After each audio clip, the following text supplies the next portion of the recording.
आप सबों को जय मसीह की न्यू क्रिएशन क्राइस्ट चैनल में आप सबों का स्वागत है। और हम इस समय स्टडी कर रहे हैं द बुक ऑफ लूक का रचित समाचार। और हम पहुंचे हैं लूक का रचित समाचार के 22वें अध्याय में, जहां पे प्रभु यीशु मसीह के क्रूसिफिक्शन के एक दिन पहले की ये बात है, और जो कि गुड फ्राइडे के जस्ट एक दिन पहले, जो कि मॉन्डी थर्सडे जिसको हम कहते हैं, उस दिन की विषय में मैं बातचीत करना चाहूँगा। और उसमें विशेष रूप से प्रभु यीशु मसीह अपने चेलों के साथ में 12 चेलों के साथ में बैठकर भोज, जो लास्ट सफर जो तस्वीर आप देखते हैं घरों के पर यीशु मसीह बैठे हुए हैं अपने चेलों के साथ में और भोजन कर रहे हैं अपने चेलों के साथ में, प्रेम भोज कर रहे हैं अपने चेलों के साथ में और अंतिम भोज कर रहे हैं प्रभु यीशु मसीह अपने चेलों के साथ में। उसी के विषय में और उस समय की ही बात करूंगा। और भोजन करने से पहले प्रभु यीशु मसीह ने अपने चेलों के साथ में एक ऐसा कार्य किया था जो कि सारे मानव जाति के लिए एक एग्जाम्पल सेट हुआ, और वो कारण था अपने चेलों के पैरों को धोना। प्रभु यीशु मसीह द्वारा अपने चेलों के पैरों को धोना। और ये इसका सबसे बेस्ट जो एक्सप्लेनेशन किया गया है वो और ओनली एक ही जगह पे इस बात का वर्णन किया गया है कि कैसे यीशु मसीह ने अपने चेलों के पैरों को धोया बिफोर भोजन करने से पूर्व। क्योंकि इज़राइल की ये प्रथा थी, और ये प्रथा ये थी इजरायली की कि अगर कोई भी गेस्ट किसी के घर में आता था तो उस गेस्ट का पैरों पर जो उस घर के जो नौकर होते थे, हम बोल सकते थे, या हम बोल सकते हैं दास होते थे, वो पैर धुलाते थे। और वो पैर धोकर जो गेस्ट हैं वो घर में अंदर बैठकर भोजन किया करते थे। और उसी के विषय में हम देखेंगे। आइए हम निकाल लें अपनी बाइबलों में यूहन्ना रचित समाचार उसका 13वां अध्याय, और मैं उसमें आगे आपके सामने 3 से 4 इंपॉर्टेंट पॉइंट्स को हम लोग इसमें से देखेंगे। फसह के पर्व से पहले जब यीशु ने जान लिया कि वह मेरी घड़ी आ पहुंची है कि जगत छोड़कर पिता के पास जाऊं, तो अपने लोगों से जो जगत में थे जैसा प्रेम वह रखता था, अंत तक वैसा ही प्रेम रखता रहा। और यहाँ पे प्रेम के विषय में हम देख रहे हैं, that is the first thing. और प्रभु यीशु मसीह ने प्रेम का संदेश दिया है सारे मानव जाति के लिए। और प्रेम किस बात से हम जानते हैं कि परमेश्वर ने जगत से ऐसा प्रेम रखा कि उसने अपने इकलौता पुत्र दे दिया, and that is the love for humanity. परमेश्वर का प्रेम जो था समस्त मानव जाति के लिए, जो प्रेम परमेश्वर ने दिखाया यीशु मसीह को खुद भेज कर इस पृथ्वी पर, और यीशु मसीह के मारे जाने के द्वारा, गाड़े जाने और जी उठने के द्वारा सारे के सारे पापी मनुष्यों को, जो कि आदम और हवा के द्वारा पाप में पड़ गए थे, मानव जाति को बचाने के लिए प्रभु यीशु मसीह ने आए। और यहाँ पे लिखा है वचन में, जैसा जगत में थे जैसा वह प्रेम रखता था, अंत तक वैसे ही रखता रहा। और यीशु मसीह के प्रेम का अंत नहीं हुआ, प्रेम का अंत नहीं हुआ, क्योंकि यीशु मसीह जिस प्रकार से परमेश्वर ने जब रचा था, मानव जाति को रचा, तो परमेश्वर ने मानव जाति को अपने स्वरूप और समानता में बनाया था। और ये शो करता है कि स्वरूप और समानता में बनाकर उनको वैल्यू दी थी, उनकी वैल्यू करी थी। और फिर उसके बाद उस वैल्यू को परफेक्ट होता है जब परमेश्वर ने प्रभु यीशु मसीह को भेजा इस पृथ्वी पर, ताकि यीशु मसीह के मारे जाने से मनुष्य जाति को पाप से मुक्ति मिल जाए, और जो कुछ पर विश्वास करे नाश तो परंतु अनंत जीवन पाए। और आगे वचन कह रहा है यीशु मसीह वहाँ पे फसह का पर्व, जो कि फ्राइडे को होने जा रहा था, फसह का पर्व, क्योंकि उस पर्व में श्रेण किया जाता था। और वो पर्व की रिवाज थी, रीति रिवाज थी कि उसमें जो भी परिवार रहते थे वो सेक्रीफाइस परमेश्वर के सामने अलग अलग प्रकार से जो सेक्रीफाइस बताया गया था, वो उस प्रोसेस को, उस एक रिचुअल्स को पूरा करते थे परमेश्वर के भवन में जा करके। और वो होने ही वाला था, नेक्स्ट डे था। और उसके पहले यीशु मसीह को पता था कि वो पकड़वाने जाने वाले हैं, और उसके पहले अंतिम वर्ड, अंतिम दर्शन और अंतिम संबोधन हम बोल सकते हैं अपने चेलों को। और ये एक कुछ अंतिम प्रभु यीशु मसीह के स्वर्ग रोहण के पहले की, मारे जाने, गाड़े जाने और जस्ट पहले की कुछ अंतिम बातें हैं। और कहा भी गया है कि अगर कोई अंतिम बातें की बहुत वैल्यू होती है, और ये ठीक उसी अंतिम एग्जाम्पल की बहुत महत्वपूर्ण होता है, और वो इम्पोर्टेंट होता है मानव जाति के लिए। और यही चीज़ें हुई। और आइए देखें, जब शैतान शिमोन के पुत्र यहूदा इस्करियोती के मन में डाल चुका कि उसे पकड़ाया, तो भोजन के समय यीशु ने जानकर कि पिता ने सब कुछ मेरे हाथों में कर दिया है, मैं परमेश्वर के पास जाता हूँ और परमेश्वर के पास जाता हूँ। भोजन पर से उठकर अपने कपड़े उतार दिए और अंगोछा लेकर अपनी कमर बांधी। तब बर्तन में पानी भर कर चेलों के पाँव धोने और उनसे अंगोछे से उनकी कमर बंधी थी उसी से पूछने लगा। और प्रभु यीशु मसीह ने जो तैयारी करवा के रखा था, अटारी पर एक तैयारी की गई थी यीशु मसीह के कि भोजन का तैयार करके खाया जाए अपने चेलों के साथ में। उस जगह पे यीशु मसीह ने पहले तो प्रेम मानव जाति को तो दिखा चुके थे अपना प्रेम, और यहाँ पे हम दूसरी महत्वपूर्ण बात नम्रता और दीनता भी यीशु मसीह की एक अलग लेवल की नम्रता और दीनता दिख रही है। ये कोई झूठी नम्रता दीनता नहीं है, लेकिन अपने चेलों के सामने प्रभु यीशु मसीह ने अपने कपड़े, बदन से अपने कपड़े उतारे। अपने चेलों के सामने यीशु मसीह ने, वहाँ के रीति रिवाज के अनुसार जो दास होते थे वो लोग कपड़ा उतार कर जो है गेस्ट के और अपने मालिकों के पैर को धोया करते थे। लेकिन यहाँ पे यीशु मसीह सेवक बन गए, और यहाँ पे उन्होंने नम्रता और दीनता की सारी जितनी परिकाष्ठा थी उसके ऊपर चले गए, सेवक बन गए प्रभु यीशु मसीह। और बाइबल कह रही है उन्होंने अंगोछा लेकर अपनी कमर बांधी और बर्तन में पानी भरकर पाँव, अपने चेलों के पाँव धोने लगे, और उनकी कमर बंधी थी उसी से पोंछने लगे। यीशु मसीह अपने चेलों के पाँव धो रहे हैं और अपने चेलों के पाँव को पोंछ रहे हैं। क्यों? क्योंकि उन्होंने हम्बल, नम्रता और दीनता दिखाई। जो वो बोलते थे वो उन्होंने करके दिखाया, और किन के ऊपर? अपने चेलों के ऊपर करके दिखाया। हो सकता है हम भी आज, हमारे अंदर भी इतना ज़्यादा घमंड है। नम्रता और दीनता का अपोजिट है एरोगेंस है, घमंड है, प्राइड है, और इसका अपोजिट ही है नम्रता और दीनता। और यीशु मसीह ने वो कर दिखाया आप और मुझको, और ये कहा है कि हम भी उसी प्रकार से चाल चलें। और अगर आप बाइबल में देखें कि यीशु मसीह की नम्रता और दीनता का इससे बड़ा उदाहरण क्या होगा कि जब उन्होंने जन्म लिया तो उनकी माता मरियम और जो संसार में उनके पिता थे यूसुफ, उन दोनों के लिए जगह नहीं थी पूरे यरूशलेम में। और उनकी जो डिलीवरी हुई, प्रभु यीशु मसीह का जो पैदाइश हुई वो मेमजर में हुई, उस गौशाले में हुई। और उस गौशाले के उसमें जिसमें घास फूस जानवर खाते थे, उसी घास फूस में यीशु मसीह को लेटाया गया, घास फूस के बीच में। आप उस सोच के देखिए कि वो चाहते तो राजमहल में जन्म ले सकते थे, लेकिन उन्होंने चूज किया, he choose to become humble, he choose to become दीन। और इससे बड़ा क्या एग्जाम्पल? यीशु मसीह ने कहा कि सबके घर होते हैं, लोमड़ियों के भी होते हैं, लोमड़ियों के होल्स होते हैं, बैरो होते हैं जहाँ घुस के रहते हैं, लेकिन परमेश्वर के पुत्र के लिए सर छुपाने की भी जगह नहीं। इट मीन्स कि प्रभु यीशु मसीह के पास कोई घर नहीं था। इट मीन्स कि नम्रता और दीनता हमें इस बात से देखने को मिलती है।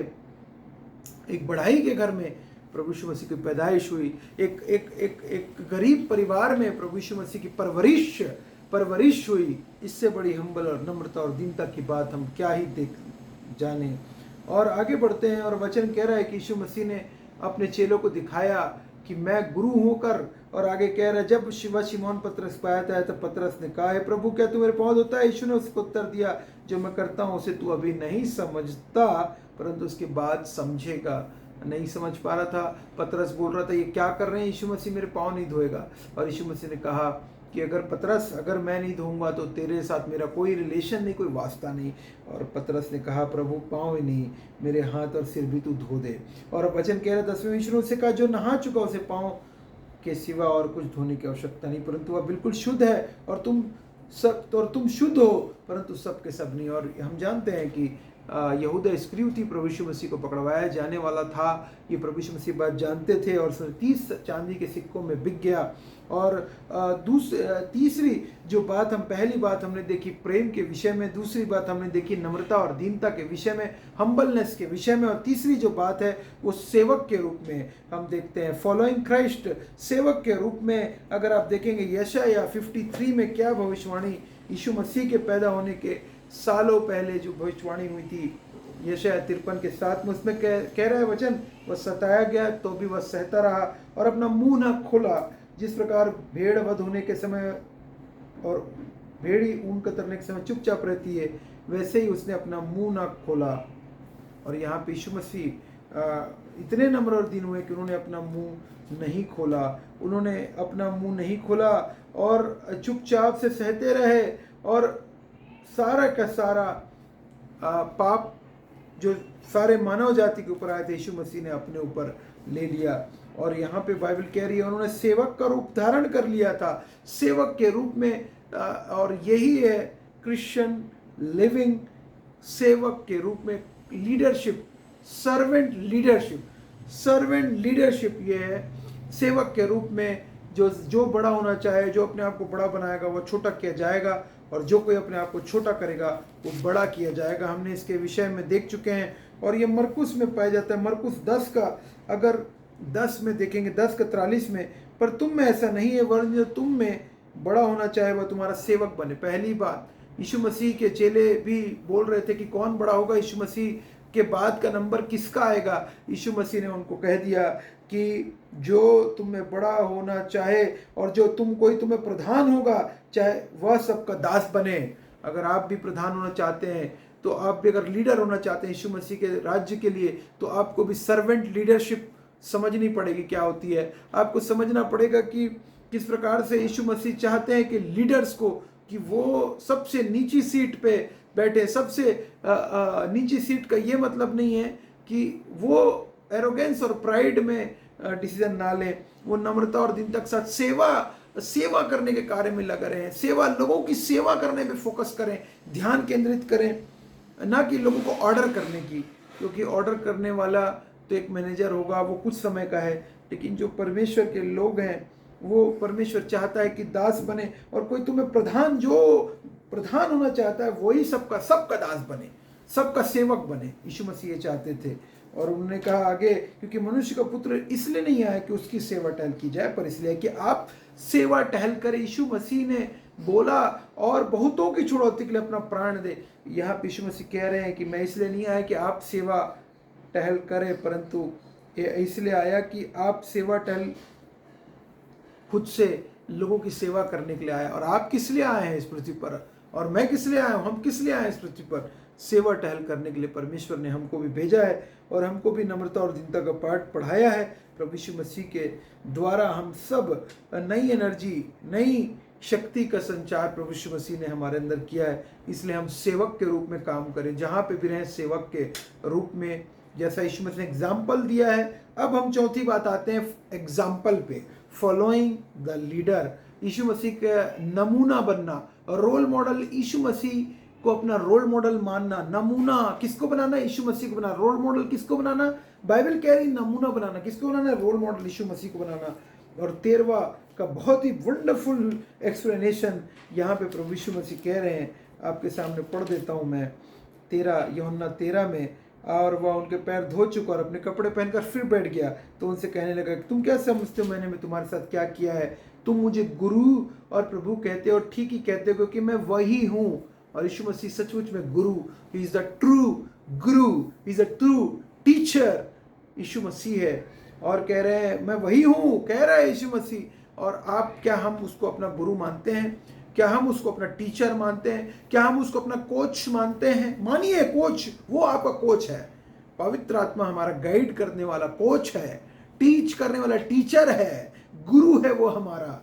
वो हमको सिखाने वाला है, वो हमें डांट मार लगाने वाला है, छड़ी चलाने वाला है। छड़ी चलेगी तब हम और मजबूत होंगे, समझेंगे। और कह रहा है क्योंकि मैं वही हूँ, यदि मैंने प्रभु और गुरु होकर तुम्हारे पाँव धोए तो तुम्हें भी एक दूसरे के पाँव धोना चाहिए।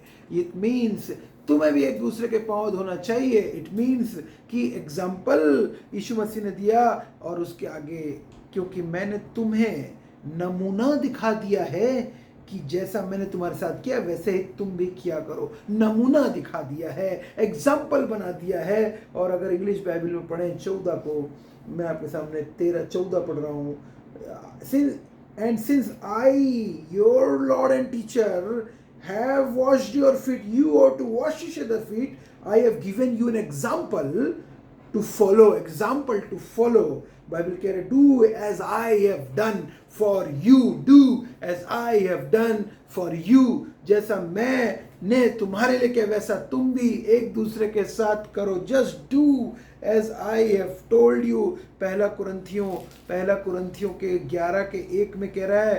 फर्स्ट कुरिन्थियंस चैप्टर 11:1, तुम मेरी सी चाल चलो जैसा मैं मसीह की सी चाल चलता हूँ. पौलुस कहता है मैं मसीह की सी चाल चलता हूँ. मैं I am following the example of Jesus Christ.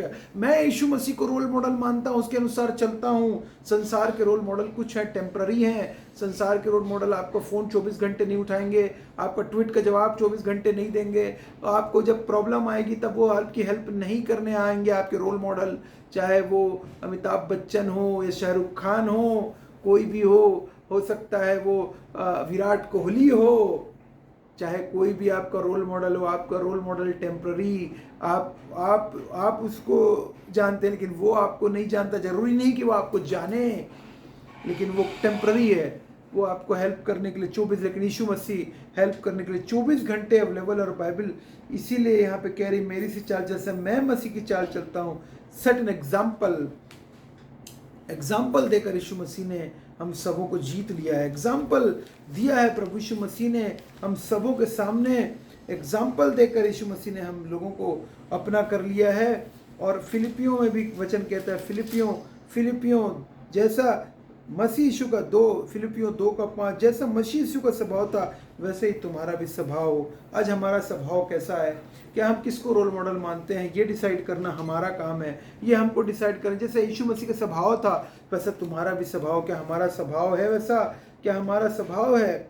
क्या हमारा स्वभाव उस प्रकार का है कि हम क्या वाद विवाद करते हैं? क्या हम एरोगेंस प्राइड में हैं? नहीं. हमारा स्वभाव जैसा प्रभु यीशु मसीह का स्वभाव था वैसा प्रभु यीशु मसीह चाहते हैं कि हमारा स्वभाव बने. और जैसा उन्होंने नम्रता, हम्बलनेस का एक परिकाष्ठा, एक एग्जाम्पल देकर हम सबों को आश्चर्यचकित कर दिया. चेलों के पैर कैसे कोई धो सकता है? इतना बड़ा गुरु होकर चेलों के पैर धोकर उन्हें आश्चर्यचकित कर दिया. और अपने आगे कह रहा है प्रभु यीशु मसीह का 16वां में कह रहा है, 13:16 में, यूहन्ना 13:16, मैं तुम सच कहता हूँ दास अपने स्वामी से बड़ा नहीं और न भेजा हुआ अपने भेजने वालों को तुम्हें बांधते जानते हो. और यदि उन पर चलो तो धन्य हो. आपके लिए भी बाइबल की बातों पर चलेंगे अगर आप तो धन्य. आपको भी ब्लेसिंग मिली है. और इंग्लिश में I will tell you the truth, slaves are not greater than their master nor is the messenger. Now that you know this things God will bless you for doing them. God will bless you for doing it. जब आप इस बात को समझ के example को follow करते हैं आपको ब्लेसिंग मिलती है. ये दैट इज द ब्लेसिंग. पाने का जरिया है ये. यीशु मसीह कह रहे हैं God will bless you for doing them. What is this? कैसे आ रही है ब्लेसिंग? हवा से उड़ के और ब्लेसिंग आ रही नहीं. यहाँ पे यीशु मसीह ब्लेसिंग को क्लैरिफाई कर रहे हैं. करिए ना, ये ब्लेसिंग आएगी. ये करिए, ब्लेसिंग मिलेगी. आपको आशीषें मिलेंगी. क्या आशीषें? अनंत काल की आशीषें. गिन नहीं सकते आप आशीषों को काउंट नहीं कर सकते. काउंट, एक किसी गीत है ना, काउंट योर मैनी ब्लेसिंग्स, आशीष गिनो नाम बनाम, तब तुम विस्मित होकर देखे ख्रिस्ट के काम. कितने गिनेंगे? आशीषें इतनी आती जाएंगी, गिन भी नहीं सकते. आशीषें के लिए, ब्लेसिंग्स के लिए प्रभु यीशु मसीह ने रख दी है. ब्लेसिंग आपके सामने, टर्म्स कंडीशंस सब कुछ रख दिया है. ये आपके और मेरे लिए है. ये आपके और मेरे लिए वचन लिखा गया है. और वचन कह रहा है तुम्हें बातें, और यहाँ पे वचन कह रहा है तुम ये बातें जानते हो और यदि उन पर चलो तो धन्य हो. चलिए यीशु मसीह के मार्ग पर चलिए, सत्य पर चलिए. मार्ग, सत्य और जीवन मैं हूँ, यीशु मसीह ने कहा. विश्वास करिए, हम्बल होइए, नम्रता दीनता दिखाइए, सेवक के रूप में, प्रभु यीशु मसीह के सेवक के रूप में कार्य करिए। Servanthood leadership, leading from the front, सेवक के रूप में सेवकाई करिए। बड़े बनने के समान बनने की कोशिश मत करिए। बेस्ट एजुकेशन लीजिए, बेस्ट एजुकेशन दीजिए, लेकिन अपने आप को नम्रता और दीनता के, पूरी दीनता के साथ परमेश्वर के नज़दीकी में रखिए, परमेश्वर के समीपी में रखिए, और वो अनंत अनंत काल तक की ब्लेसिंग हम सबों को बहुतायत के साथ मिलने की गारंटी, एश्योरेंस हमको दी हुई है।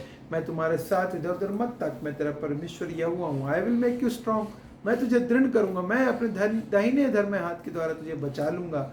सारी ब्लेसिंग्स, अब्राहम की ब्लेसिंग्स हमारे अंदर प्रभु यीशु मसीह के मारे जाने, गाड़े जाने और जी उठने के द्वारा हमारे को भी मिल चुकी है। आइए वो कह रहे हैं, यीशु मसीह कह रहे हैं, उस बात को करिए, वैसा ही बिहेव करिए, वैसा ही नेचर रहे। अपने पड़ोसी से अपने समान प्रेम रखना। और पड़ोसी कौन है? पड़ोसी का एग्जाम्पल यीशु मसीह ने दे के समझा दिया। वही पड़ोसी है जिसकी मदद आप कर रहे हैं, जो आपको रास्ता चलते मिलता है, वो आपका पड़ोसी है। जो प्रॉब्लम में पड़ा हुआ है वो पड़ोसी है, समस्या में घिरा हुआ है वो पड़ोसी है। परमेश्वर आप सबों को बहुत ऐसे आशीष दे। जय मसीह।